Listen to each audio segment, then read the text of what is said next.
দেখুন, আমি রাজনৈতিকভাবে এখানে আমার পদচারণা হচ্ছে ৩৮ বছর যাবৎ। আর আমি মাদার থেকে যে বাসাটা থাকি, জন্মের পর থেকে এই বাসায়, এইখানে আমার বেড়ে ওঠা। এই এলাকার মানুষের সাথে আমার বিভিন্নভাবে সম্পর্ক, সামাজিক, ব্যক্তিগত, রাজনৈতিক।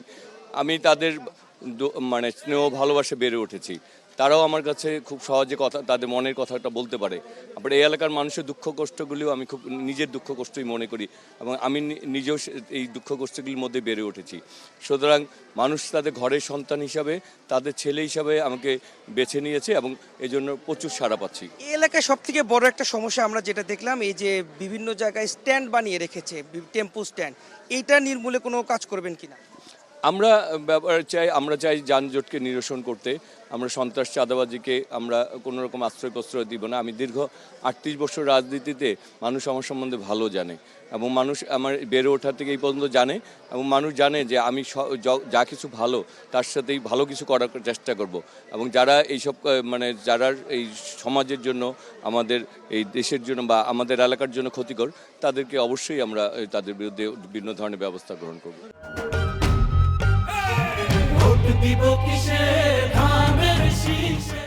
আসলে আমি বেশ কয়েকদিন যাবৎ ভোটারদের কাছে যাচ্ছি না। যে এই এলাকার যারা ভোটার, তারা আমার প্রতিবেশী, তারা আমি তাদের সাথেই চলাফেরা করে বেড়ে উঠেছি। এখন ভোটের আগে আনুষ্ঠানিকতা করছি, কিন্তু তাদের সাথে তো আমার বেড়ে ওঠাই। আমি তাদের প্রতিবেশী, তাদের সন্তান, তাদের ঘরের ছেলেই। আমি স্বাভাবিকভাবেই অনেক বছর পর তার একটা ঘরের ছেলে। আমি এই এলাকার রাজনৈতিকভাবে সম্পৃক্ত ৩৮ বছর যাবৎ, এবং প্রায় 53-54 বছর এই এলাকায় বেড়ে উঠেছি। মানুষের সাথে যেহেতু তাদের কেউ মনে করে তার ঘরের সন্তান, কেউ মনে করে তার এলাকার ছেলে, কেউ মনে করে তার রাজনৈতিক সহযোদ্ধা, কেউ মনে করে তার প্রতিবেশী, কেউ মনে করে তার বন্ধু, কেউ মনে করে ছোট ভাই। এই যে মানুষের এই নির্বাচনে না দাঁড়ালে আমি বুঝতে পারতাম না যে মানুষ এই ধানের শীষ এবং আমাকে কতটুকু ভালোবাসে। যে এই জন্য একটা গণজোয়ারের তৈরি হয়েছে, এবং সবাই চাচ্ছে যে আগামী দিনে যে আমরা যাতে ঐক্যবদ্ধভাবে সবাইকে নিয়ে এলাকার উন্নয়নে সীমিত সম্পদের সর্বোচ্চ ব্যবহার অগ্রাধিকার আমরা কাজ করতে পারি এই এলাকায়, মতামতের নিয়ে সবাই। ব্যাপারটা হচ্ছে ঢাকা হচ্ছে নাগরিক সুবিধা বঞ্চিত একটা এলাকা, ঘনবসতিপূর্ণ একটা এলাকা। আমাদের এখানে সমস্যা, অনেক জলবদ্ধতার সমস্যা রয়েছে, ড্রেনের সমস্যা রয়েছে, স্কুল কলেজের মাঠ অনেক সমস্যা রয়েছে। তা আমাদের এলাকার মানুষ জানে যে আমরা যেটা বলি যে আমরা নির্বাচনের পর সব মতামত সবার এলাকার নিয়ে অগ্রাধিকার ভিত্তিক কাজগুলি চেষ্টা করব সর্বোচ্চ, এবং এখানে আমার আন্তরিকতার কোনো কমতি থাকবে না। এবং আমরা এই ব্যাপারে আমরা সর্বোচ্চ আমাদের আগ্রহ থাকবে, চেষ্টা থাকবে। হ্যাঁ, আমরা আমাদের এই এলাকার মানুষের উন্নয়নের জন্য, এলাকার উন্নয়নের জন্য কাজ করা। নির্বাচন নিয়ে বিভিন্ন ধরনের শঙ্কা তো থাকেই, এবং তবে আমরা ব্যক্তিগতভাবে আমি যে চেষ্টা করছি সবার সাথে মিলেমিশে কাজ করার জন্য।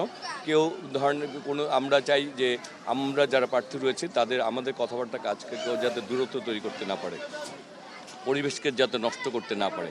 কারণ আমি মনে করি যারা নির্বাচনে দাঁড়িয়েছে তারা এলাকার উন্নয়ন, মানুষের উন্নয়নই চায়। সে কারণে আমি সবাইকে নিয়ে কাজ করতে চাই।